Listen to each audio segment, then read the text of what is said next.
This video is brought to you by Squarespace. I'm on my way now. I'm on my way now. I'm on my way now. So you're thinking about coming to the Dominican Republic, and odds are you're looking for the absolute best beach on the island. Well, today you're in luck. We're going to try our best anyway to help all of you guys out. This is going to be in no particular order, but we picked our favorite 10 beaches. They're going to be all beaches that we have been to. So there might be more incredible beaches. There are definitely more incredible beaches here in the Dominican Republic, but we're only including those that we have actually visited. If you're new around here, it's Trevor and Anna, by the way. Hit subscribe, click the like button, because that helps get the video out there. All right, let's get started. The first beach we're going to talk about today is Las Terrenas. This place is one of the most beautiful beaches in the entire world, dare I say that, let alone the country.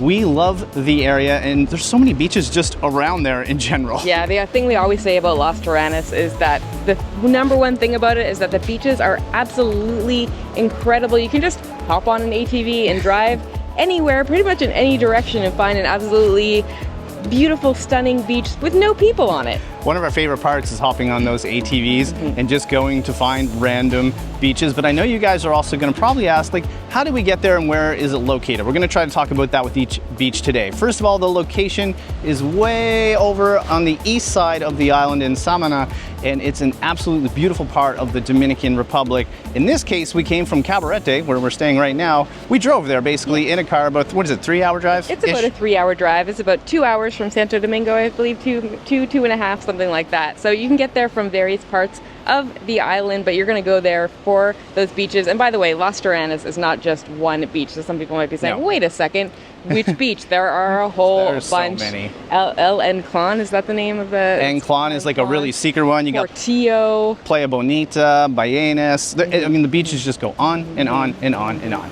Next up, we're going to talk about Bavaro Beach, the absolute beautiful white sand gem in Punta Cana that, of course, we all know about. But the thing is, even though most or almost all of the tourists go there, it's still wildly beautiful. Everyone goes there for a reason. There's so much to do, so many resorts, but man, it's hard to beat those white sand beaches. Yeah, this is definitely the resort capital in the Dominican Republic. Chances are you will be going there if you're coming here, at least at some point. And the beach there is absolutely stunning. It's one of the most famous beaches in the Caribbean, in the world, even arguably. And it's one of the longest beaches in the Caribbean as well, so you can walk on it for ages. Now, how do you get there? So that's always the big question. For us, when we're up here in Cabarete in the north, we don't normally just go there to drive, but most people are going to fly in there. You're probably going to fly to Punta Cana Airport, or you might fly into La Romana or Santo Domingo. That's usually the case. Also, if you're wondering about the location, it's also way over there on the east in the bottom part, kind of like the southeast. It's absolutely beautiful, but there's a lot more to this country than just Punta Cana and Bavaro Beach. Up next, Playa Fronton. Now, this is an absolute gem in the DR, and dare I say it's maybe the hardest beach though that we've had to try to get to.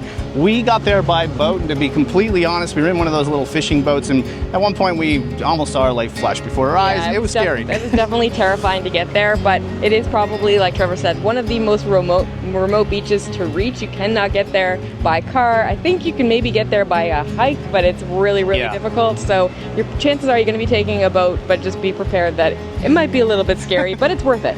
Okay, what's so special about this place? Well, there's no beach like it. For starters, like we said, you got to get there by boat.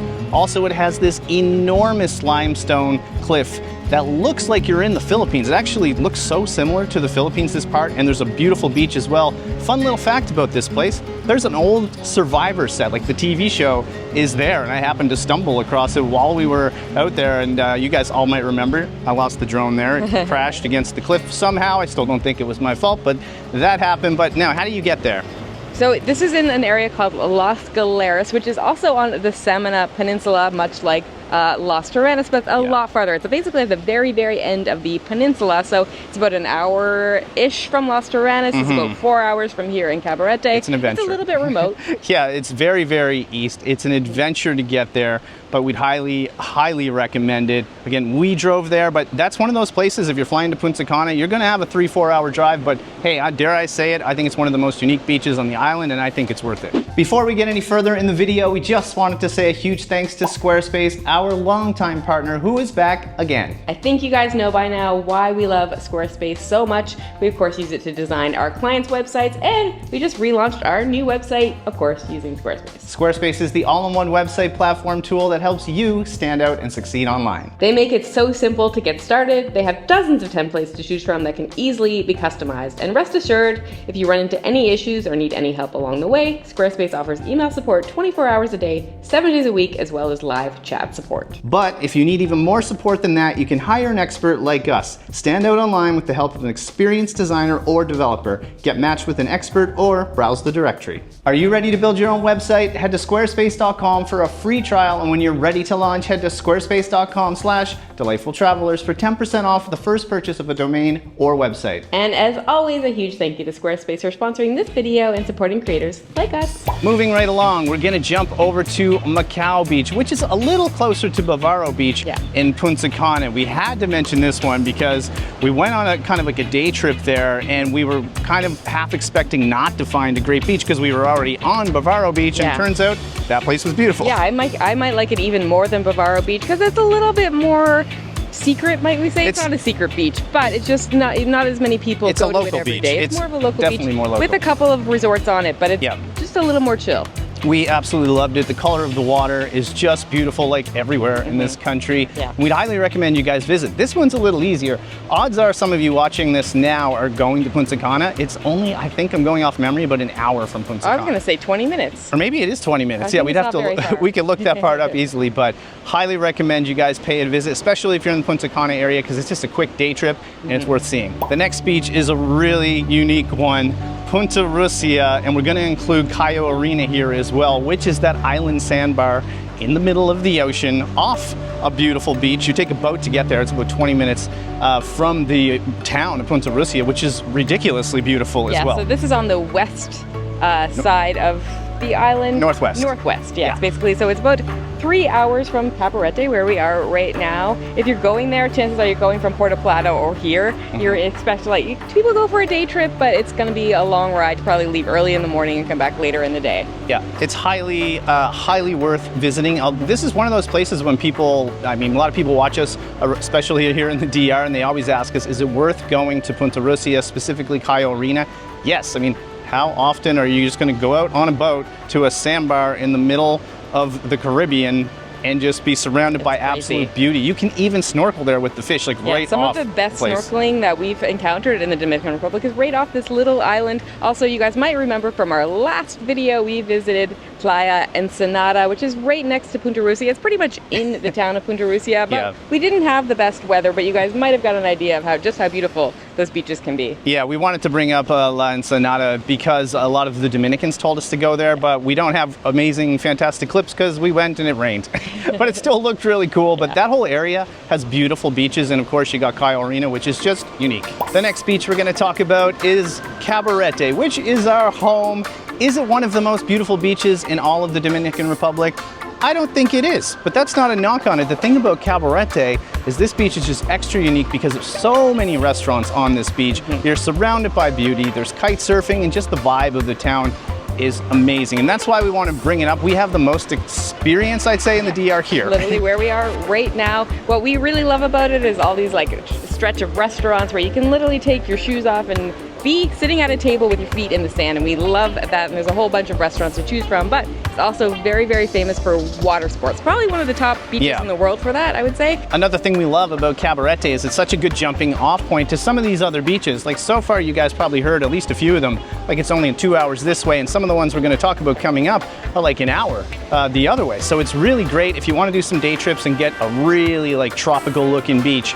You can, but at the same time, well, we're standing on Cabarete Beach right now, and it's still just as beautiful. I know you said it's maybe not the most beautiful beach. Some people might argue it is because they like wavier beaches. It just depends on your preference. Another thing is there's a lot of wind in Cabarete, so it keeps you cool. Even though right now I am sweating, we're standing in the direct sun because we just walked forever. But we happen to love Cabarete. If you're wondering about the location, it's in the north, I'm going to say north coast. You guys hear that term a lot if you follow us week to week. It's about an hour and a half from Santiago, which is the second biggest city here. So it's absolutely great. But Puerto Plata is the place you're probably going to hear about the most. This is in Puerto Plata province. So if you want to visit here, you could easily just fly to Puerto Plata Airport and drive about, what is it, 30-minute drive? 30-minute drive, yeah. From the airport. And last thing I would say is this is one of my favorite walking beaches that I've ever encountered in the entire world. True. Next up, Playa Grande. This beach is very, very big, as the name says, it's grande, but it's very beautiful as well.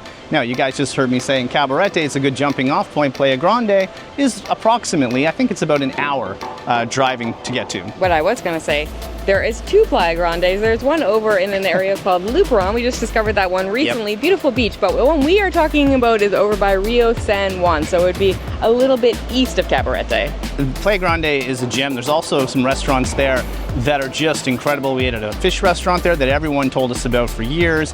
And the beach is so big that you can easily find sections of it to yourself. And when you order food, they actually bring a table down into the sand. They set it up for you, set up the chairs, so you can literally sit wherever you want, right in the sand again. I love that, and have a beautiful lunch. So the location, it is on the north coast, about an hour east from where we are right now. So it could be tricky to get to depending where you're coming from, but we do highly recommend it because I think some people overlook Playa Grande. It's absolutely beautiful, especially for a North Coast beach. Next up, we're going back to the South Coast to Bayahibe and Dominicus. We're going to put those two together because they're basically side by side, but the beaches here are just stunning. The south side of the island, or south side of most islands in the Caribbean, usually have the more beautiful water and there's less waves and all that stuff. Because technically it is on the Caribbean, whereas here, I guess, technically we're on the Atlantic Ocean and they are on the Caribbean, so you just get that naturally beautiful Caribbean water. But it's highly worth visiting. It is a small area. Now, it can get busy because there's a lot of tourists that go out to an island there.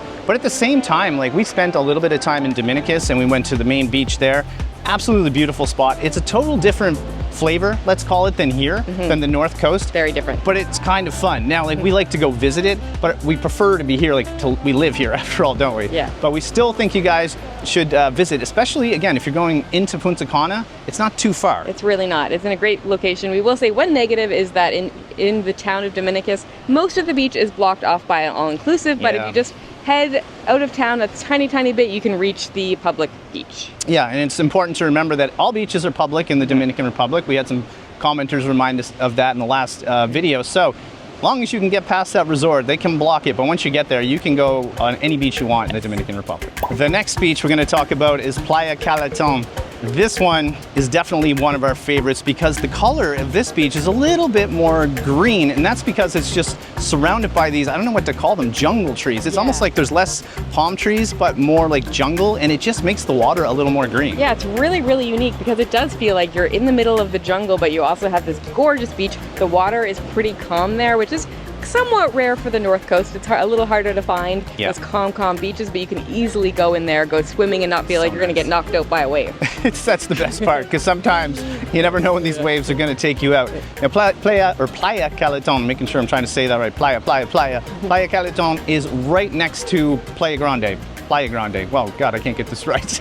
Playa Grande. So it's very close, an hour away again, but what we did is we comboed them up. We went to Playa Grande, and then about 2 hours later, we went to Playa Caleton. It's only, what, 10, 15 minutes between the two beaches. So definitely worth comboing them together. Although at Playa Caleton, you can also get, I think there's restaurants and you can get everything there as well. Last but not least, Playa Rincon. Now, this is back all the way over towards Las Galeras, which we mentioned earlier, so which is very east. It's like an hour past Las Terrenas, but this beach is stunning. It's probably the beach that I have the least amount of footage on to show you guys the pure beauty of it, but we still can't get over it. We have great memories of it. Because we were slightly traumatized that day from making our way on the boat to Fronton and then losing the drone and everything, so we probably didn't film as much there as we should have, but maybe we'll go back someday. People, I often see this on a list of like hidden gems or like some of the best beaches in the world that you don't know about. Like, people consider this an incredible beach, and it's no wonder why. It's absolutely gorgeous. You know, it's funny, that day we went to Playa Fronton, the one with the big cliff that we lost the drone.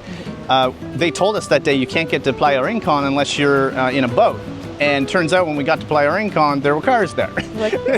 So you can drive there, we just haven't done it yet. We're hoping to actually do that this time while we're here, but we'll see if we can make it.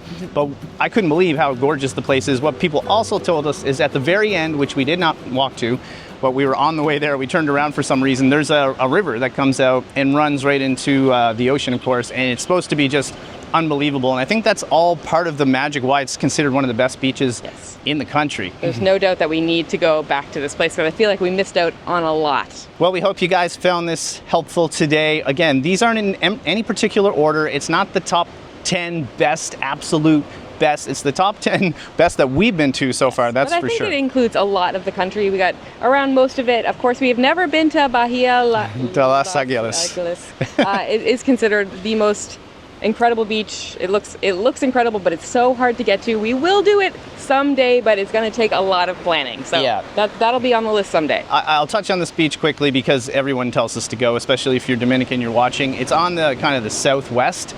It's really hard to get to. The more we talk to people, they're like, you need a 4x4 and it's pretty rustic and there's not a lot of places to stay. So we are going to try to get there at some point. We just don't know when.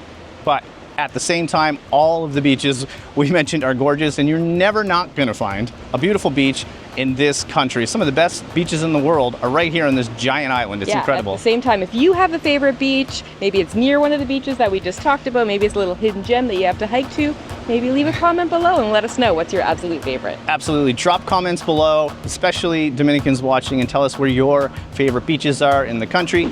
If any of you guys have been here, let's say tourists, and you know something that we don't, please tell us because we would love to know. And if you happen to be new around here, it's Trevor, Anna, Delightful Travelers. Hit subscribe, it really helps us out. We have lots more videos coming up on this beautiful country. All right, guys, that's it. From the Dominican Republic, wishing you delightful travels. See you soon.